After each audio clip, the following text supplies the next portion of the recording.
Hello, everybody, and welcome to this evening's winter safety webinar. My name's Cameron Casoglis. I'm the USRowing staff liaison, and just personally want to thank you for joining us. The committee has been hard at work in preparation for this session, and it'll be one of many that we do through the course of this year. So I'm going to hand it over to Catherine Labine to Oh, right on cue. Cam, I don't know if you can hear me, but you had frozen for just a second, but feel free to, there we go. If you want to advance the slide to the next one. Hi, everybody. Good evening. We're really happy that you're here with us tonight. I'm Catherine Labine. I've been on the safety committee for USRowing since 2015. For the past coming on 4 years, I have been rowing and coaching at Maritime Rowing Club in Norwalk, Connecticut. We're here tonight. We're kicking off a quarterly series of safety webinars that we think will bring you some information that will be helpful to you, your club management, and for providing you with information, links, and thoughts about what it is that you should keep in mind when you are planning going forward. Now, for most of us, this is what we think of when we're considering winter training and winter season is strength and preparation, and that is certainly a big part of what we've got going on.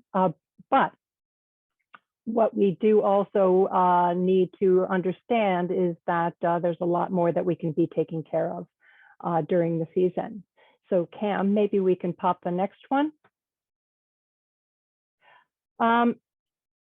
So here are a few things that we thought about for discussion for this evening. And here are the topics that we'll be going over. We certainly know that everybody wants to stay current with COVID-19 updates, and making sure that your club is compliant with what it is that you need to do within your state and in the context of USRowing. We'll move from there on to who really takes responsibility in your boathouse for safety. Is it your board of directors? Do you have a safety committee, a safety officer? We'll go into that in more detail. Then we'll move right along to staff certification and training, which is also something that is, this is an ideal time to be getting on top of that and preparing for the upcoming seasons. Getting your members educated is another important consideration for wintertime. This is a good opportunity to make sure that everybody within your boathouse understands all your safety rules, protocols, and procedures. Then we'll move on to boathouse safety and things that you can do to make sure that your boathouse is as safe as it can be, and that you are on top of the details. And then we'll finish off tonight with what it is that we ought to have in mind for equipment safety, what it is that we can do during the winter season. Cam, if we can click to the next slide, please. Thank you. Well, here we are, 2 years into COVID. Now, what you're looking at are a lot of links and resources that I think we all are fairly well aware of, but it is important that you, if you are boathouse management and or anybody who is working on and preparing your boathouse's guidelines for COVID, that you stay on top of these links and resources. Now, CDC, they have just, that first link there is for their landing page on their website, where they can give you their guidelines, and you stay on top of any changes that come up with, gee whiz, with all these variations that we've been having to endure. Then there is a link for you, which is the state by state. You can go to your own state's medical guidance for where you live and follow and abide by what it is that your state needs you to do. And then you have a COVID tracker, keep on top of the data, see where the trends are on what's going on with hospitalizations, with deaths, with positive identifications of virus. USRowing does, and you can find these on the USRowing website. Those are all there. The USRowing does also have specific resources that you should know about. And the first one there, that hyperlink, is a reopening your boathouse guidelines document. And we have a medical commission that meets on a regular basis, and they are following all of the CDC information and medical information. And it is they who arrive and prepare that document and update it periodically. But it is worth checking the website on a regular basis just to make sure that you did not miss an update. For any boathouse that is preparing for an upcoming regatta, you should be checking in on the regatta planning guidelines. Gives you some specific information about how it is you ought to be setting up your event so that you are COVID compliant. The next link is for a referee procedure doc that is some modifications to some of the procedures at the different stations that referees position themselves at. And I find this incredibly useful to understand how the regatta operates so that you know what the expectations are and you know who you might go to when it is that you might need help during your regatta.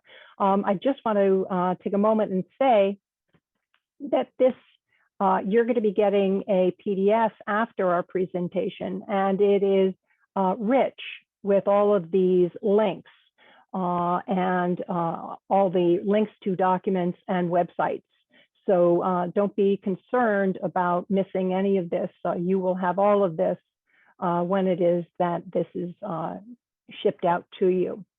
So that's it for this slide, Kim. If you want to advance.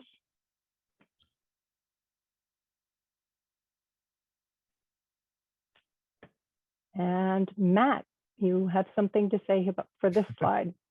Yeah, thank you, Catherine, and good evening, everybody. My name is Matt Logue. I'm the executive director at Three Rivers Rowing in Pittsburgh. And on this slide, we're going to talk about a little bit about who's responsible for safety within your current club or team organization, and making sure that that person or persons is identified early and often during this calendar year, so that everybody within your community has somebody to go to with a question. And utilizing this winter season, particularly for those of us in the colder climates, to identify this person and begin engaging in conversations within our local communities is a key component to making sure that we're going to be safe on and off the water throughout the entire year. Some areas that this person or the committee might want to kind of go through as a checklist to make sure that they're establishing a culture of safety right from the get-go is taking a look at your mission statement. Is safety mentioned in your mission statement?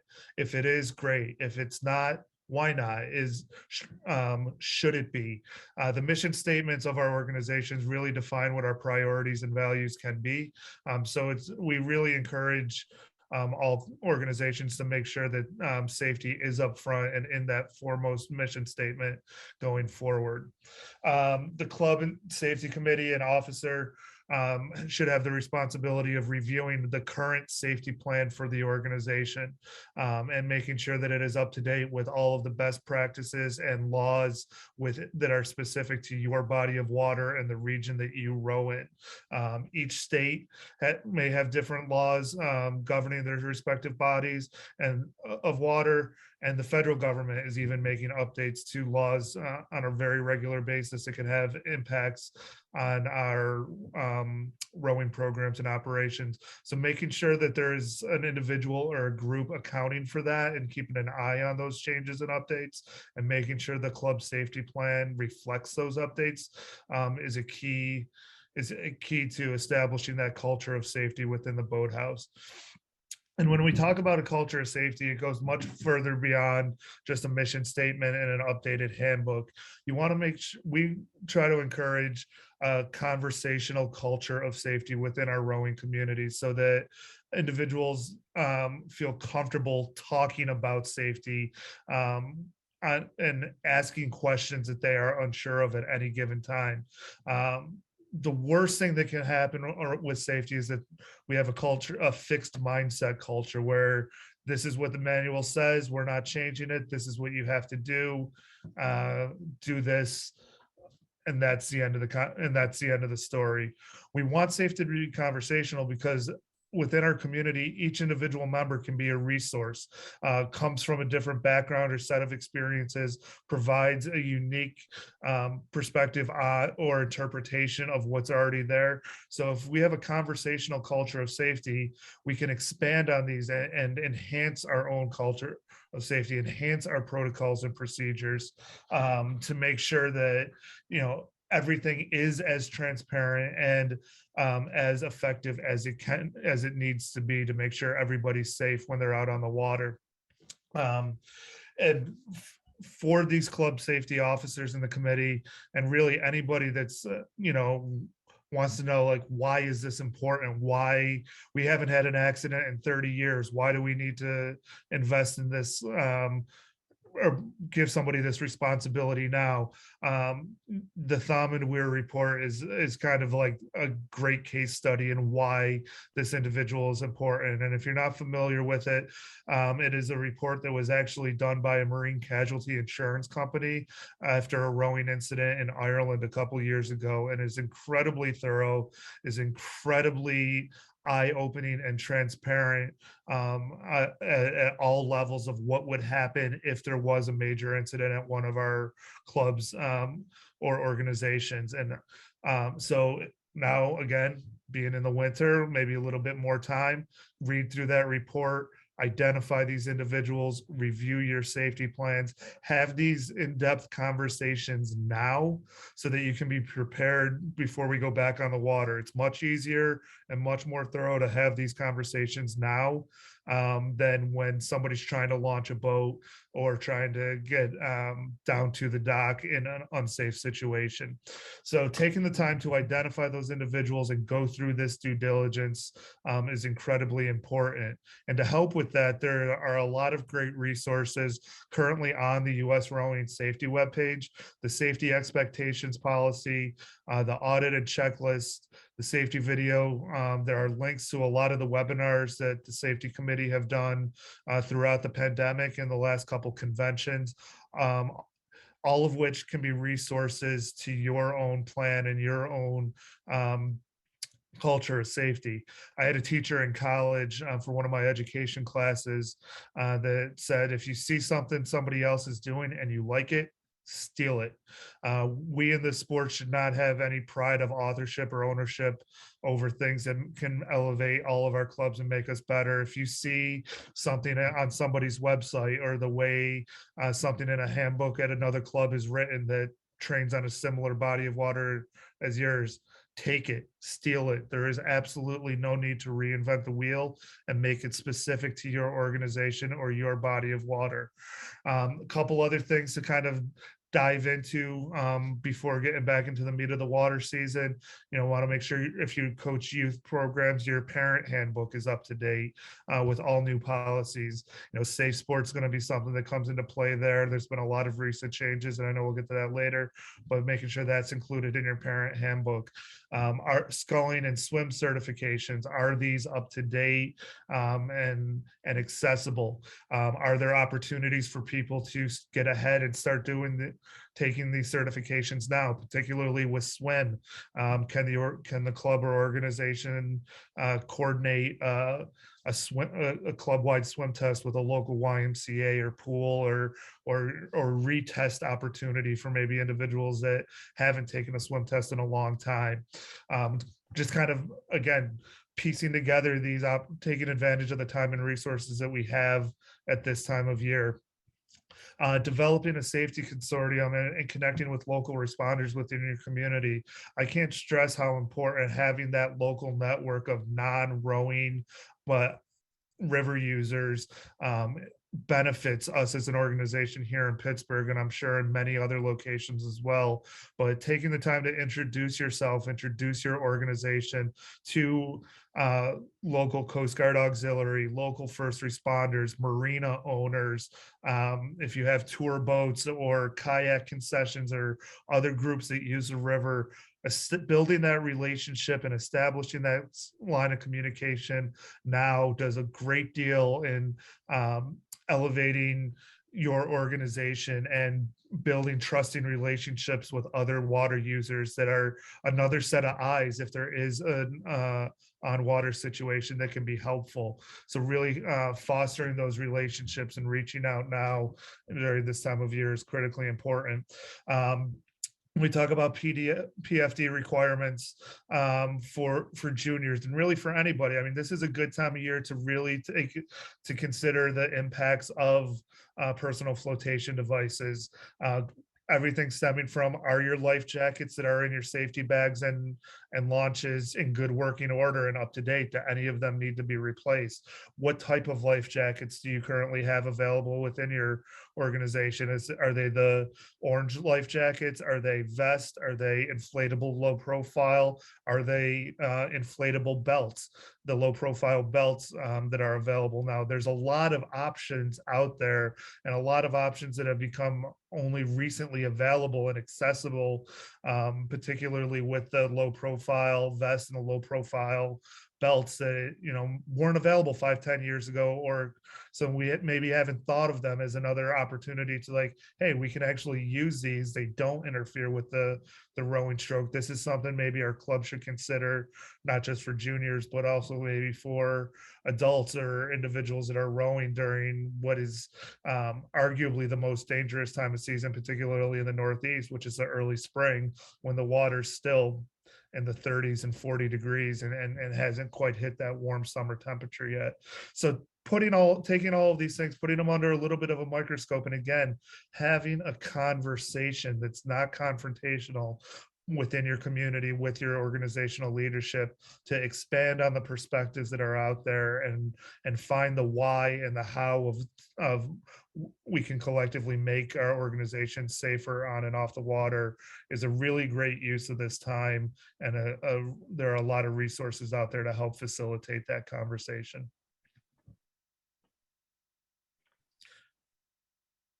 Great. So we could transition to the next slide. And Tony.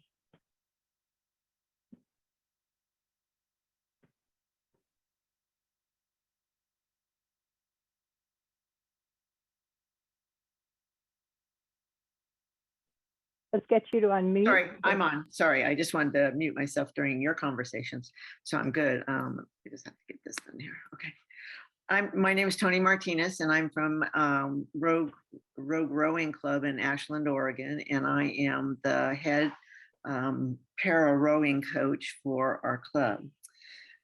Yeah, so I'm going to talk about staff certification training and when's the best time to really look at that. And it is for us, as is most of the Northwest, in the winter when it's really cold and you're not going to be at the boathouse as much as you are in the summer. So updating certifications is significantly important, especially things like your CPR and your AED and your first aid certification. We have links in here, the hyperlinks, that can help you with who to contact to have those seminars or classes and certification given. And it's a great idea, not just to update your coaches, but your volunteers and your parents. We were talking about having a CPR for kids and families. We just thought that would be great to have everybody learn CPR and not just certain people. That way anybody can do it if there's an emergency. I want you to update your safe sport certifications too, and that's easy enough to do online, but just making sure that you at least have reviewed them through the winter course. When we look at safety and doing certifications and trainings, we could look at winter versus summer. So there's some things to do in the winter that could be really convenient, and then you can practice some of those things in the summer. Obviously, the CPR, AED, first aid, and CERT training are important, and that can be done with your fire department or your local first responders. It's also important for coaches to check the status of their own rowing certifications, because those rowing certifications expire, and it's pretty simple to renew them. You just need to take the level 2 again, and that renews them. What we have here in the picture is rescue tabs, and those are for the wet training. We've put in a hyperlink for the wet training. It's pretty interesting to watch.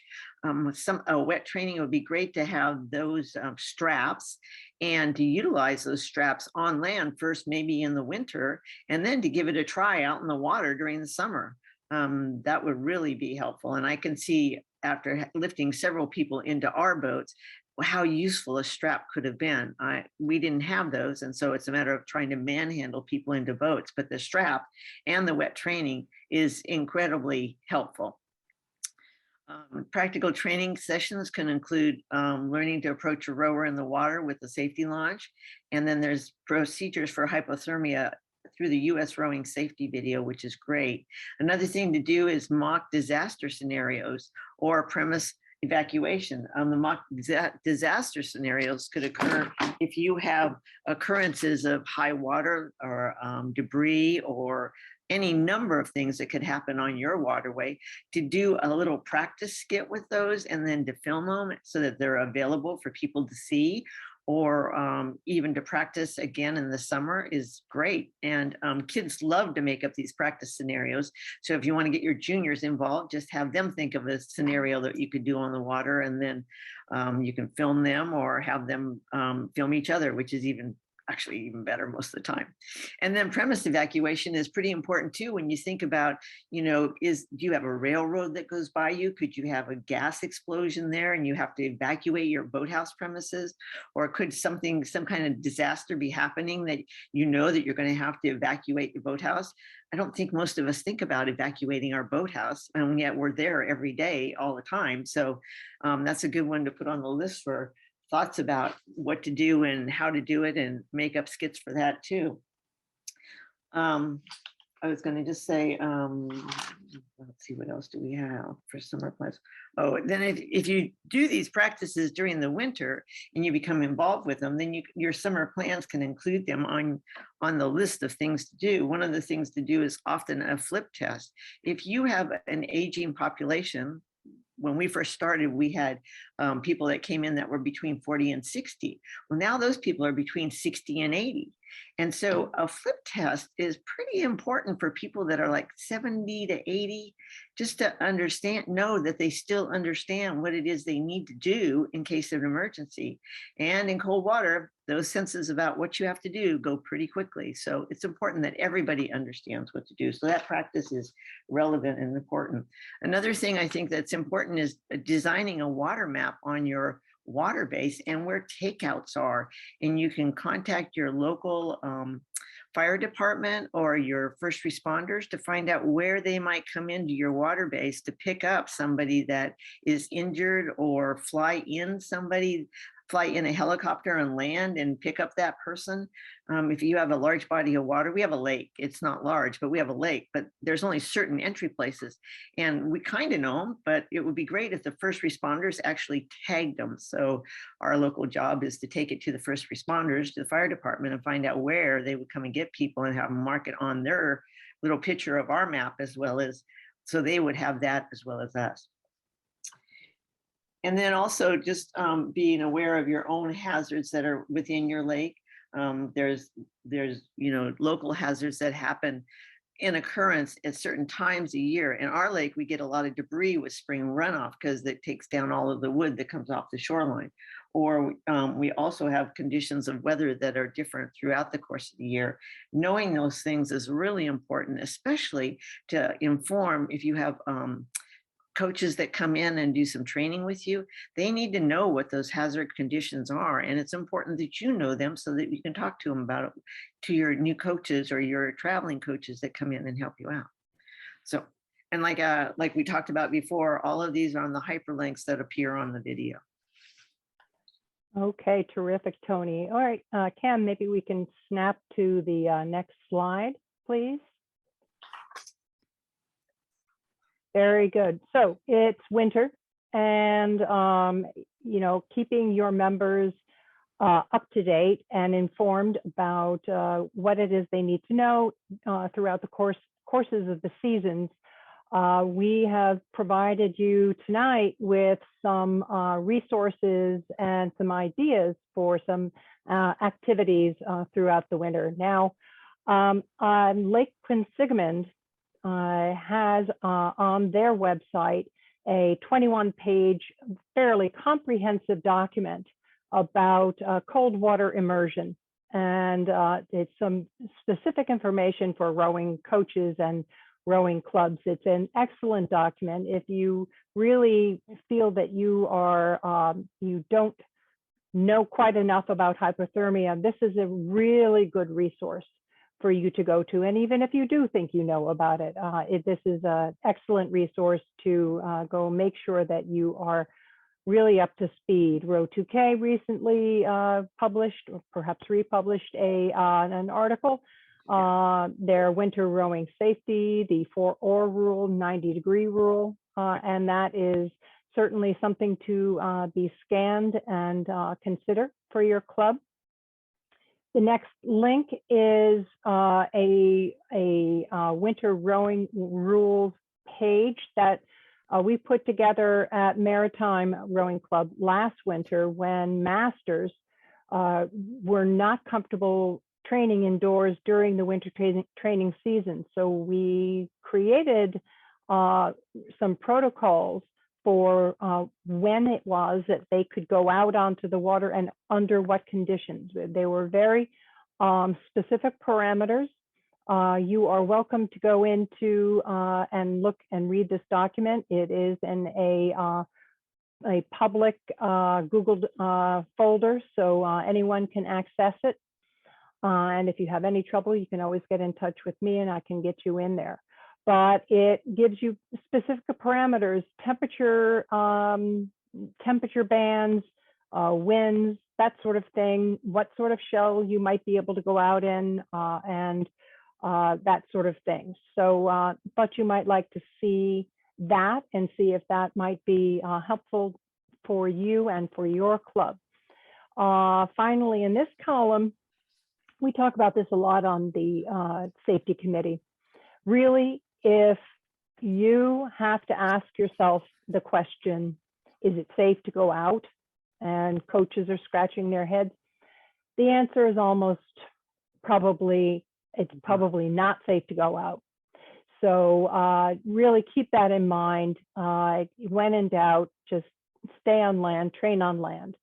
An idea for something that your club can do during the winter.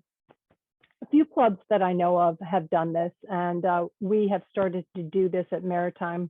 We did a proof of concept video to try it out, is to make your own in-house safety videos. Everybody has some specific feature to their waterway, something specific about their boathouse, and you can create your own videos. Everybody's got beautiful smartphones with great, gorgeous cameras.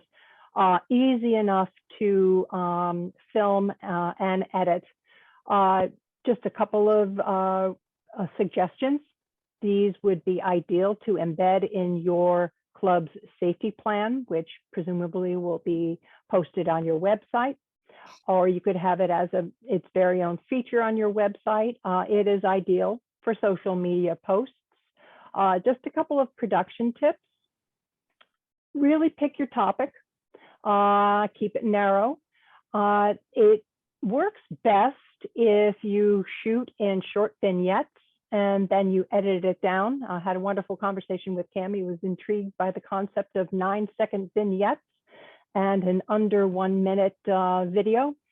But keep your dialogue focused, super tight. You don't have to script it out, but you can certainly run the rough concept between the camera person and the on-camera talent, and do as many takes as you need. Always ideal too that you embed some links if you're talking about specific matters that you can provide more information on. Cam, should we try? We can try and pop up this video for the example right down there. Yeah, It's just a 1 minute video. If not, folks can go in later. Can you get it? Yeah, give me 1 second. I'll just shift that around so that we can see the video. Here we go. Oh, here we go. That's a good one. Let's see. Oh, twist away.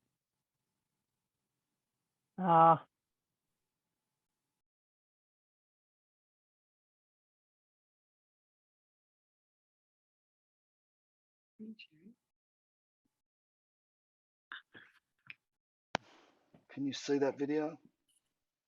Well, we saw it and didn't hear the dialogue, so that is Let me give often you, the MacGuffin with these things. there we go. How's that? Yeah. Welcome to the Maritime Rowing Club in Norwalk, Connecticut. We're here to talk to you today about things you want to consider when making your boat club safety plan. It's important for your rowers and your coaches to know the rules of your waterway. Here on the Norwalk River, we have a consortium of 4 clubs and a traffic pattern we all abide by. At Maritime, that traffic pattern is posted in a place so that it's the first thing you see when you walk in the door.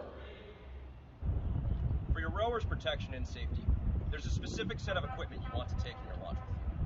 The first of which is a laminated list of emergency landing points and their corresponding addresses and phone numbers. You'll also want to take with you a first aid kit, including sanitary wipes, a rescue strap, signal horn, tools, VHF marine radio, a megaphone, paddle, an anchor, and most importantly, enough life jackets for your rowers and for yourself. And remember, if it's a safe day, everybody wins. Terrific. Thank you, Kim. That was great. Yeah, so, a couple of shots, 1 minute, 6 seconds, and it was an awful lot of fun to do. Let your staff and or juniors go to town and come up with some good creative suggestions. So Cam, whenever you're able, we can snap it back and go to Jim's slide. There you go, Jim. Very good. Hi, friends. Jim Cooper, Norwalk River Rowing. I'm about a quarter mile away from Maritime Rowing on the Norwalk River, and it's a privilege being surrounded with these other members here. As you can see, everyone's so knowledgeable, and I've been on this volunteer safety committee for 10 years, and I looked at the panelists and the attendees, and I see a number of safety alumni. I want to shout out to Margot Zalkind, Rachel Lemieux, Mark Messing. They're all watching. Thank you for the help that you've given us in the past, and it just shows that safety is an ongoing thing that we love to stay abreast of. So my strong point is equipment management. I'm a coach, but I'm mostly the boatman at the Norwalk River Rowing Club. So we'll talk about these specific things if I could. We talk about boathouse safety. Literally, we heard from an insurance person a number of years ago that the biggest claims, the most amount of claims, did not happen on the water.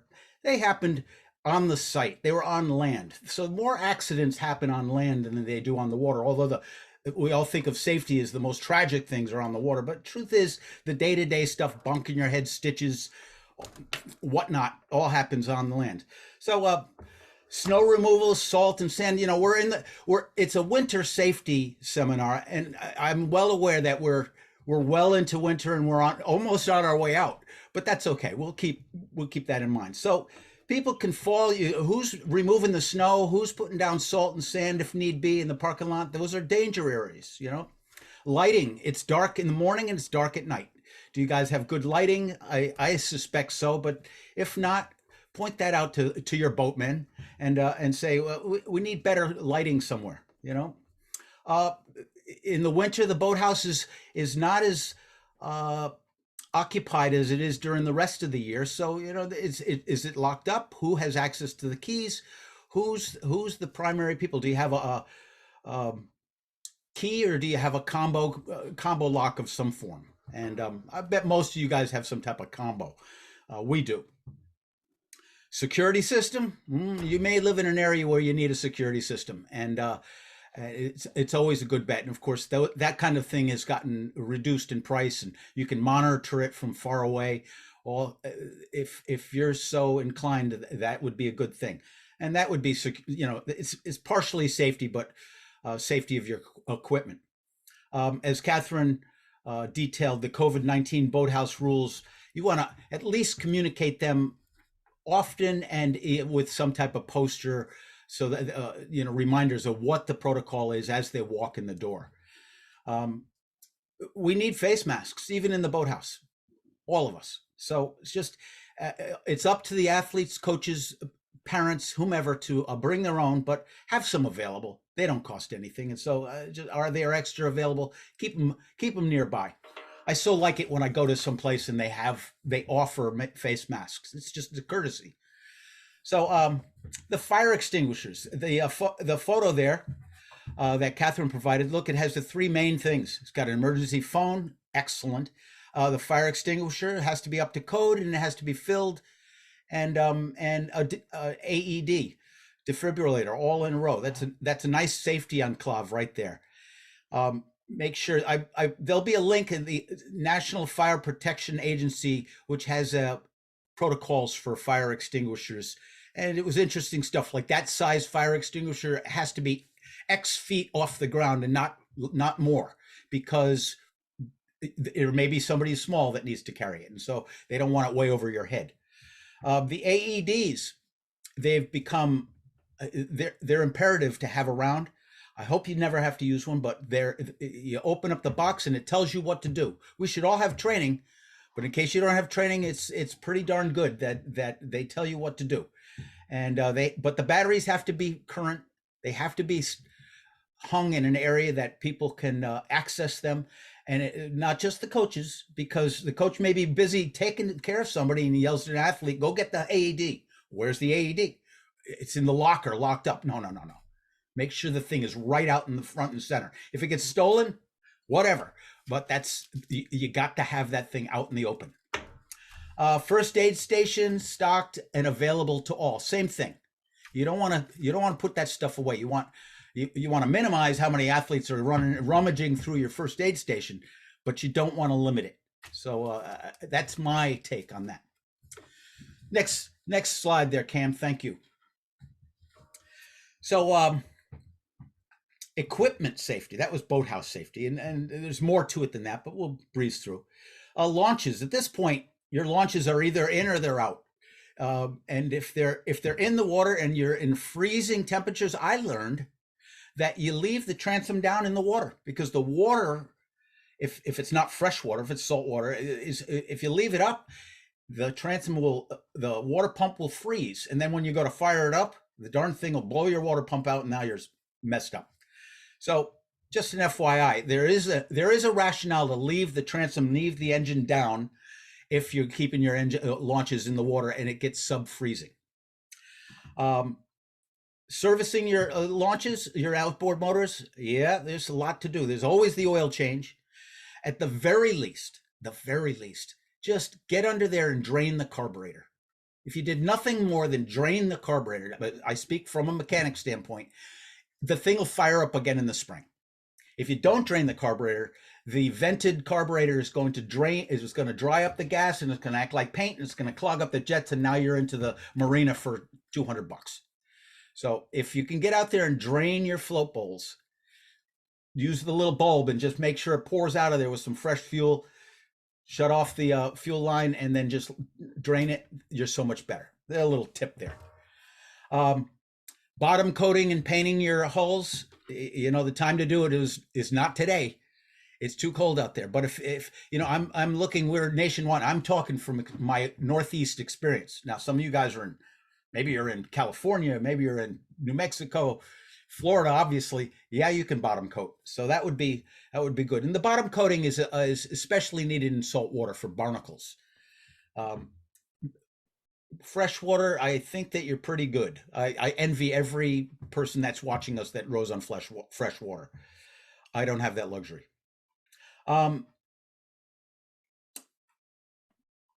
Yep. Lighting working. We've upgraded many of our launches to LED lights. You can go on Amazon, eBay, and they have marine lights in LED, and they're bright and they take up so little energy. So you can leave them on and forget them, and the battery won't be dead. So it's just a good idea to see if you can have your boatman convert over to LED lights now, and that goes universal. Your house, everywhere. LEDs are the plan. Registrations, yep, every spring, got to do the registrations. And if your launches are out of the water right now, they're sitting on blocks like ours are. You've got to make sure that you have a date in mind that you're going to put them back in the water, and have you scheduled that with either the boat ramp people or with a crane or with your parents or whomever it is. Right about now, you got to have a date set. When are you getting on the water, and when can you get those launches back in? Truck and trailer serviced and ready for the spring. My trailer is at a garage right now because we're heading to South Carolina in 2 weeks. So my trailer, I make sure that the electric brakes, the wiring, the emergency electric brake, all that stuff is working. And I want to, if I get it ready for this South Carolina trip, it's going to be ready for the spring. So that's a priority. You know, not only safety, but service. Get that done soon now. Jot that down. Let's get that trailer serviced. And servicing trailers is kind of specialized. You can't just go to your local garage. You got to talk to people that do that. So you might have to make some calls. The docks need servicing, fasteners, bumpers, all kinds of stuff. Somebody needs to check that stuff out as it's been not used for the winter and ice has come around. And what do I need to repair? That may be something to do. I got one line here: shells, clean, inspect, repair, replace. There is weeks and weeks and weeks worth of work in that one line there. So I won't go into it, but you know what you got to do. The winter is the ideal time to take care of all that stuff on your shelves and get it prepared for the spring and the next summer. So I wish you well on that. And I'm chock-a-block filled with stuff. And lastly, you know, there's time. This is the time to order those PFDs that Matt was talking about, and looking at LED lights. And by the way, you can go on Amazon, and if you don't have every shell lights on your shells, go on Amazon for $15. You can get 2 of those headlamps, which have AAA batteries, not those little peanut little batteries that wear out and cost a fortune. AAA batteries, they cost nothing, and they're really bright. You can put one on your forward. You can put one facing behind you. It may not be Coast Guard approved, but it's visible. So once again, safety first, bend the rules if we need be. But those are the kind of things. Have a supply of those headbands. So in case your regular lights don't work or you've run out, you got to, Coach told me to go put a headband on. Okay, I allow that. So those are some of the considerations. Those photos on the right there, there's a launch on a little trailer getting ready to be put in. A couple of launches getting ready to be serviced. There's a big boat and trailer reminder. But I want to say, we're going to put a link in there. See those straps that are in the middle photo? Those are mine. I have a whole bunch of extra straps. And last year I offered to any member that wants to send me an email for the cost of a priority mail box. I'll send you 12, 24, 36 feet of that strapping, that webbing, so you can make up those safety straps that Catherine and Tony were talking about. And I have that available to you just as a gift because I have them. So email me. Cam's shaking his head. We'll include that as a link. That's a gift. Thank you, Cam. Um, That's great. Yep. So we can throw it to Matt now. Yeah, and we've obviously covered a lot of different topics and put a lot of information out there tonight. And we really just kind of want to, as we bring this presentation to a close, really just want to make sure that you treat safety and the documents you have as an evolving and living process. It's constantly going to be changing. It's going to constantly, new technology, new resources, new experiences that are shared that we can all learn from that are out there. So as organizational and team leaders, making sure we have that growth mindset and a little bit of a humility as we approach all aspects of our operation is going to be key to ensuring that we maintain safe operations each and every time that we're out on the water. Really encourage everybody to have those conversations and start up conversations within your boathouse. Reach out to other boathouses and see what they're doing. Again, every member of this committee is accessible at any time. Our contact information is available on the US Rowing website, but even just find another rowing club and send them an email and say, see what they're doing, and build your own network and have these conversations. Because with so many people in our sport, and because rowing's a lifelong sport, we have countless individuals that have seen and experienced different things that can be a resource that we can all learn from. So keep learning, keep growing, keep modifying your best practices and your protocols so that the safety can continue to be upfront and a true value and asset to each of our organizations. That's great, Matt. Before we shift to questions, we have one more slide for Tony to present.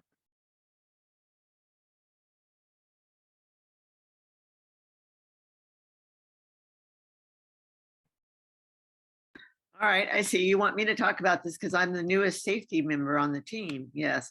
If you're interested in becoming a safety committee member, please contact one of us. We'll get in touch with the committee, and we are always looking for new members. So yeah, we have right there, there's our name and numbers are all listed. So you can contact any one of us, and we'll get in touch with the committee and see if we can put you on the team. Terrific. Well, Cam, I think I know I don't see a ton of questions coming in, but we can maybe shift to the next slide and see if we can invite any of our participants in on conversation. Any comments, questions if you have them.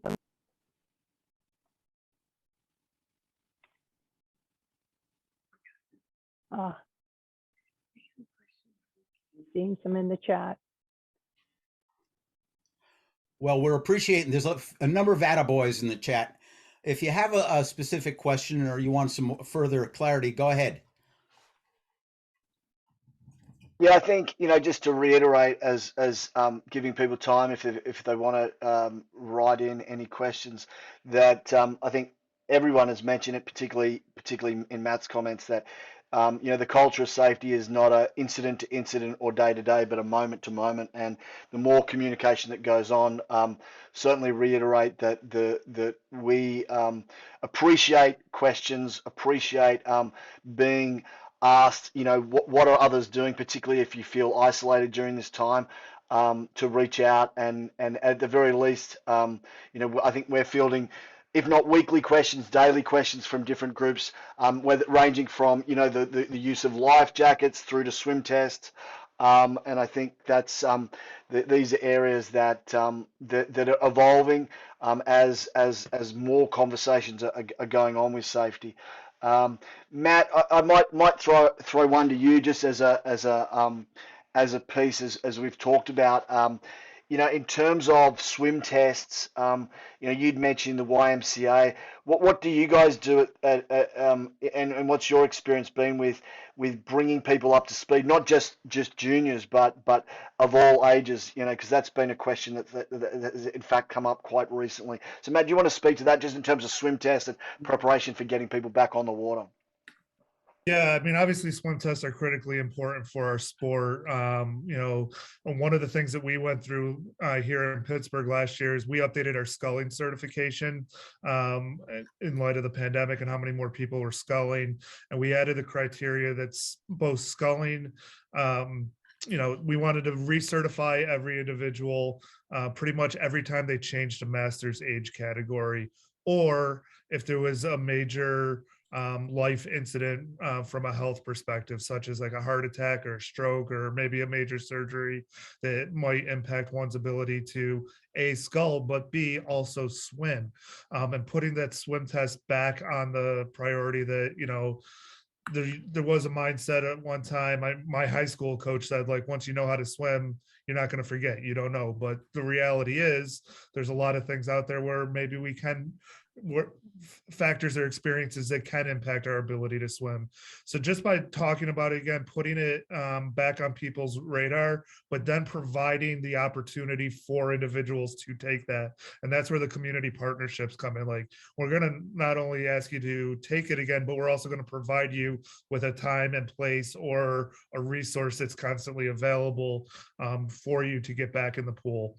And having a pool is it's nice than saying like, hey, just hop off the dock and do your treading the water here. So cultivating those relationships with other organizations, and again, just being able to talk about it and explaining the why of how it's important and how things can change and evolve individually and personally over time, helps keep that top of mind and makes it more intrinsic. People like, all right, maybe I should do this. And that's where ultimately we want to go. Great, Matt. Thank you very much for that. I see we've had a number of questions come in about the straps. Jim, would you be do you want to speak a little bit to the use of the straps and also the reference to the wet training, because I know that's another great resource that you'll actually see a demonstration. So Jim, maybe you start off, and then Tony, I'll flick it over to you. But Jim, why don't you start off? Yeah, the straps are a tool used by wet training, water emergency training. What was that? University of Washington. Yep.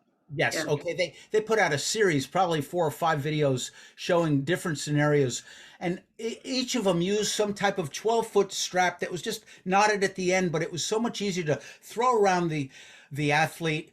They may not be, and much easier to get them out of the shell and into a boat than trying to grab their arms and hands. And it was a vital tool. So we're reminding everybody to at least have some of these straps. Somebody mentioned you can even have a piece of rope. At the very least, have a piece of rope. But the straps are a little easier to work with. So that said, I have so much of this. It's called nylon webbing, and I have enough of it that I offer for free. But where do you learn to use it? Look on YouTube, water emergency training, and you'll find what you need. Yeah, and that link will be live in the PDF that we send out to everyone that's registered. Tony, do you want to add anything there? Yeah, I do. I just want to say that the part that I liked the best in that web training was in the wet training is that the people that were in the boat that were helping the wet trainers move the person, because they were in the boat and had become familiar with that wet training and somebody coming in and actually getting somebody out of an 8-man boat, they were all very calm about it. So that's the kind of thing that a little practice would be really helpful in your club.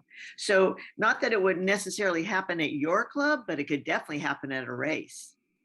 So just that. Yep, certainly.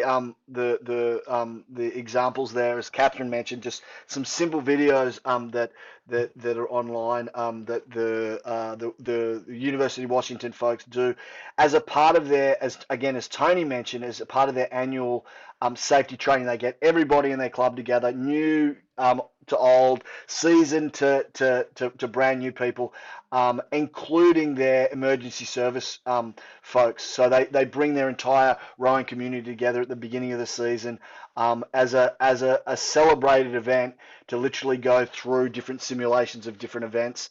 And I think one of the most fascinating parts of that is seeing some smaller people, coxswain-sized people, pulling heavyweight which, as we all know, is not an easy thing to do even on land. So, again, pretty straightforward, but really important important simulations, important conversations to have throughout the course of the year. Sure. Mentioned the safe sport training. Certainly email me. We'll put our contact information up so that you can email me directly, and I'll make sure that you get that safe sport platform resolved. Sorry, I cut somebody off. Was that you, Tony? Sorry. No, no, you did not. No, I mean, I had jumped in quickly Oh, Catherine. Yep. just to sort of tie it in a bow for anyone who has actually been through a real life scenario. What you should appreciate is just how valuable the training is. Yes. Because it doesn't matter when something happens, the adrenaline goes. If you have trained to the situation, you are in a far better position to be helpful and to resolve the situation in a favorable manner. It's really when we're trying to make it up out there on the water that we can get into trouble. So it's like rowing, race like you train like you race, and it will take you far. That's it. Very good.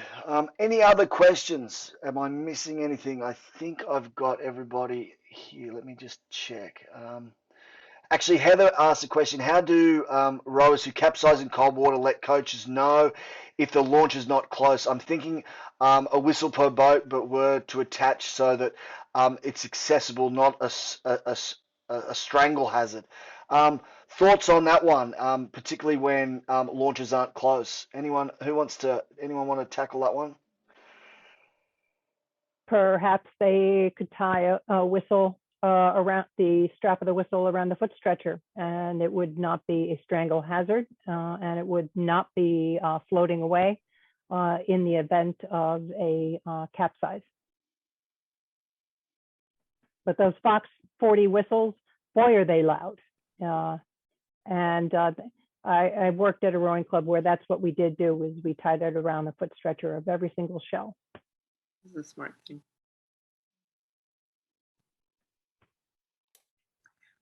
Okay. Well, I'm mindful that we're very close to the top of the hour. Really appreciate everyone joining. Do we want to just hit the last slide so that people? Yeah, absolutely. Last slide. Oh, that was it. There we go. That was it. Oh. So there's our contact information. Oh. Certainly feel free to reach out, particularly for those of you that are either new to this conversation, new to anyone on the committee.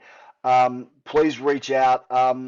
Particularly, if you want another set of eyes, particularly to look on over safety plans. Matt didn't go into too much detail, but did an excellent job at the convention. Again, the link is in the slides of outlining a safety what you should have in a safety plan. And certainly if you want to have a look at other examples, we're happy to share that with you. Jim also did an excellent job at the convention looking at regatta preparation. So again, these links will be in the slides. So if there isn't anything else, Catherine, final word to you. We want to thank everyone.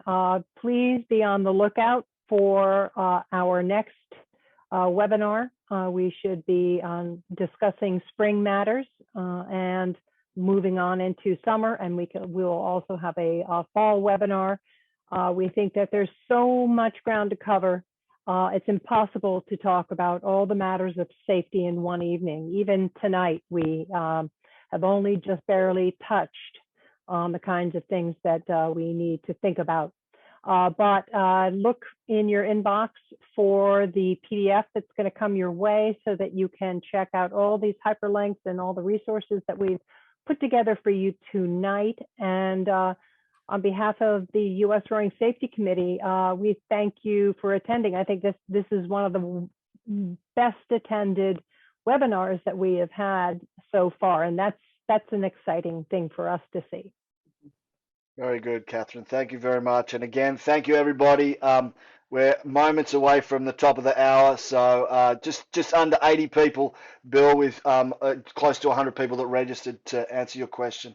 So again, thanks, everybody. Please feel free to reach out and look forward to seeing you next time. Thanks again.